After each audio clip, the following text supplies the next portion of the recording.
औज़ुबिल्लाहिमिनश्शैतानिर्रजीम बिस्मिल्लाहिर्रहमानिर्रहीम। नाज़रीन कराम अस्सलाम वालेकुम। नाज़रीन कराम, हम बात करेंगे कि क्रिमिनल ट्रायल जो है उसमें कौन से स्टेप्स होते हैं और उसकी कौन सी रेलिवेंट प्रोविजन है। Criminal trial goes through the following steps. जो क्रिमिनल ट्रायल है उसके ये स्टेप्स हैं जी। एफआईआर जो दर्ज की जाती है वो अंडर सेक्शन 154 सीआरपीसी होती है, या फिर इस्तगासा दायर किया जाता है। अगर एफआईआर नहीं तो इस्तगासा प्राइवेट कंप्लेंट की जाती है, वो अंडर सेक्शन 200 सीआरपीसी 1898 के तहत होती है। दूसरा फिर स्टेप इसमें होता है इन्वेस्टिगेशन का। इन्वेस्टिगेशन अंडर सेक्शन 156 होती है, या इंक्वायरी होती है अंडर सेक्शन 202 ऑफ सीआरपीसी 1898। ये सारे प्रोसीजरल मामला है, यहाँ पे सीआरपीसी ही चलता है। रिकॉर्ड ऑफ स्टेटमेंट तीसरा स्टेप है जी। And confession under section 161 and 164 read with section 364 of CrPC 1898। तीसरे स्टेप में जो है स्टेटमेंट रिकॉर्ड की जाती है और गुनाह का इतराफ़ करवाया जाता है, जो कि 161 का बयान होता है और 164 का बयान होता है। इसमें फिजिकल या पुलिस रिमांड दिया जाता है 167 सीआरपीसी 344 सीआरपीसी के तहत दिया जाता है। पुलिस कस्टडी में दिया जाता है, वो फिर से तफ्तीश करती है। पांचवा स्टेप जो है वो जो पुलिस ने कार्रवाई की होती है, इन्वेस्टिगेशन की होती है, उसका चलान 173 की रिपोर्ट की शक्ल में होता है। 173 ऑफ सीआरपीसी 1898। अब ये जो चलान है 173 के तहत किया जाता है, उसके जो तरीक़ाकार हैं वो अब हम देखते हैं। पहला तरीका जो है वो है 169 ऑफ सीआरपीसी 1898।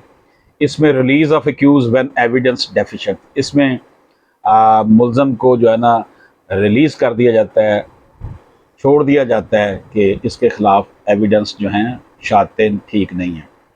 दूसरा है सेक्शन 170 सीआरपीसी 1898। इसमें केस जो है मजिस्ट्रेट को भेज दिया जाता है अगर गवाहियाँ जो हैं, एविडेंस जो हैं, शवाहद जो है वो काफ़ी सफिशेंट हों। तीसरा है सेक्शन 512 सीआरपीसी 1898। इसमें एब्सेंस एक्यूज अगर नहीं है, भाग गया है, record of evidence in absence of accused, जो रिकॉर्ड है एविडेंस का वो पेश किया जाता है। छठा जो है वो 561 ए ऑफ सीआरपीसी 1898 के तहत एफआईआर को क्वैश करवाया जाता है, यानी ख़त्म करवाया जाता है। सातवां है कि इसमें सेक्शन 190 सीआरपीसी 1898 के तहत कोगनाइजेंस दिया जाता है कि ये जुर्म जो है वाकई ऐसा है कि इसके ऊपर ये काबिल दस्तंदाजी पुलिस जुर्म बनता है। आठवें में issue process under section 204 CrPC 1898 के तहत प्रोसेस शुरू किया जाता है। नौवें में जो है bail in bailable offence under section 496 of CrPC 1898 and non bailable offence under section 497 of CrPC 1898।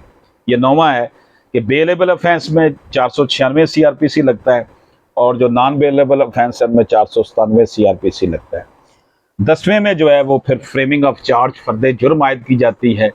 ये सेक्शन 221 से 240 सीआरपीसी के तहत होता है। 11वां जो स्टेप है इसमें स्पीडी इक्विटल अंडर सेक्शन 249 है। अगर देखते हैं कि मुल्ज़म गुनाहगार नहीं हो रहा, वादी नज़र में यह है कि मुल्ज़म ने कोई जुर्म नहीं किया, तो 249 ए के तहत अगर मजिस्ट्रेट की अदालत में ट्रायल हो रहा है तो 249 ए के तहत उसको रिहा कर दिया जाता है। अगर सेशन कोर्ट में ट्रायल हो रहा है तो उसको फिर 265 के तहत रिहा कर दिया जाता है। After hearing the prosecutor and accused concern reasons shall be recorded for every finding. जितनी भी हियरिंग होंगी उसमें जो मुल्ज़म का वकील होगा या प्रोसिक्यूटर होगा, उसने जो कहा होगा उसको रिकॉर्ड किया जाएगा। 12वां पॉइंट यह pleading guilty under section 243 and 265 he of CrPC 1898 कि जनाब मुल्ज़म जो है वो गिल्टी है, गुनाहगार है। 13वां पॉइंट है बिगिनिंग ऑफ प्रोसिक्यूशन एविडेंस। जब उसे गुनाहगार करार दे दिया जाता है तो फिर प्रोसिक्यूशन के इस्तगासा के जो गवाहान है वो पेश किए जाते हैं जिन्होंने जुर्म साबित करना होता है।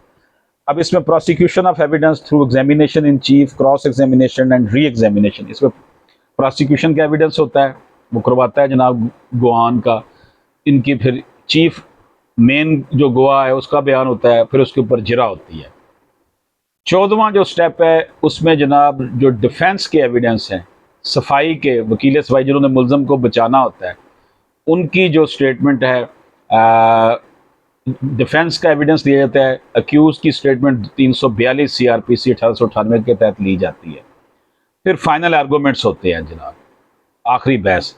फिर जजमेंट जो है वो बयान जो है अनाउंस कर दी जाती है 336 CRPC 1898 के तहत, और 245 या 265 H ऑफ CRPC 1898 के तहत अक्विटल अगर बनती है, रिहाई बरीयत बनती है तो बरी कर दिया जाता है, या अगर बरीयत नहीं बनती, कन्विक्शन बनती है, सजा बनती है, तो 245 सब सेक्शन 2 और 265 H सब सेक्शन 2 CRPC के तहत उसको सजा सुना दी जाती है।